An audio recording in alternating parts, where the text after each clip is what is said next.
عبد الملک بن مروان جس کے آدھی حکومت میں امام کی ولادت ہوئی، یہ 86 ہجری کے آخر میں اس کی موت ہوتی ہے، اور اس کی زندگی کے آخری دنوں میں ایک قدری مناظر جو شام میں اس کے پاس آیا، کہا میرے یہ نظریات اور عقائد ہے، تم مسلمان دانشوروں کو بلاؤ تاکہ وہ آ کر میرے افکار نظریات کو رد کرے، ورنہ تم میرے نظریات کو قبول کرو۔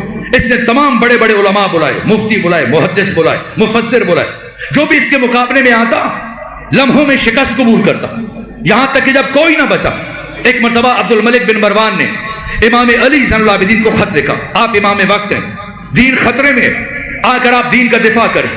اور امام زین العابدین کیا آئے؟ شام میں آئے؟ جب اس نے بلایا نہیں، تشریف نہیں لائے، خود نہیں گئے، اپنے فرزند جمع سال بیٹے امام باقر کو بھیجے، انہیں نہیں بھیجا، کسے بھیجا؟ اپنے 2.5 سال کے پوتے امام جعفر صادق کو بھیجا۔ اگر ایک غلام کے ذریعے سے امام روانہ ہوئے، غلام کی ہمراہی میں مدینہ سے شام کا طولانی سفر طے کیا اور عبد الملک بن مروان کے دربار میں پہنچے۔ جب اس کی نگاہ پڑی، پوچھے یہ بچہ کون ہے؟ بتایا گیا یہ علی زین العابدین کے پوتے ہیں۔ کہ یہاں کیا کر رہے ہیں؟ کہا انہوں نے مناظرے کے لیے بھیجا ہے۔ کہ یہ عجیب مزاج ہے، اگر خود نہیں آنا تھا نہ آتے، اپنے بیٹے کو بھیج دیتے، یہ 2-2.5 برس کے بچے کو بھیجا ہے، بھلا یہ بچہ کیا بات کرے گا؟ میری توہین کے لیے بھیجا؟ غصے میں پیٹ و تاب کھا رہا تھا۔ امام نے فرمایا عبد الملک تمہیں زیادہ دیر انتظار نہیں کرنا پڑے گا، اس مناظر سے کہو اپنی گفتگو کا آغاز کرے، اس کا جو بھی سوال ہے میں اس کا جواب دوں گا۔ یہاں تک کہ اس قدری مناظر نے کہا کہ اے عبد الملک اب بڑے ختم ہو گئے کہ تو بچوں کو لے کے آ رہا ہے، اتنے چھوٹے بچے کے ساتھ گفتگو کرنا میری توہین ہے۔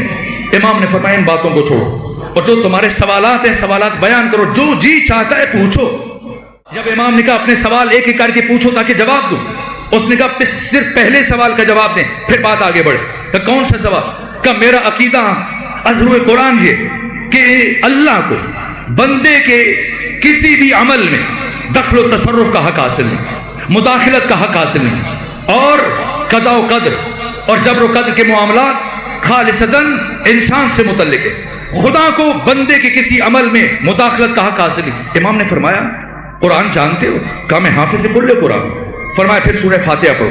اس نے سورہ فاتحہ شروع، بسم اللہ الرحمن الرحیم الحمدللہ رب العالمین الرحمن الرحیم مالک یوم الدین ایاک نعبد و ایاک نستعین۔ آگے پڑھنے لگا، آگے بڑھنے لگا۔ امام نے فرمایا رکو، ٹھہرو۔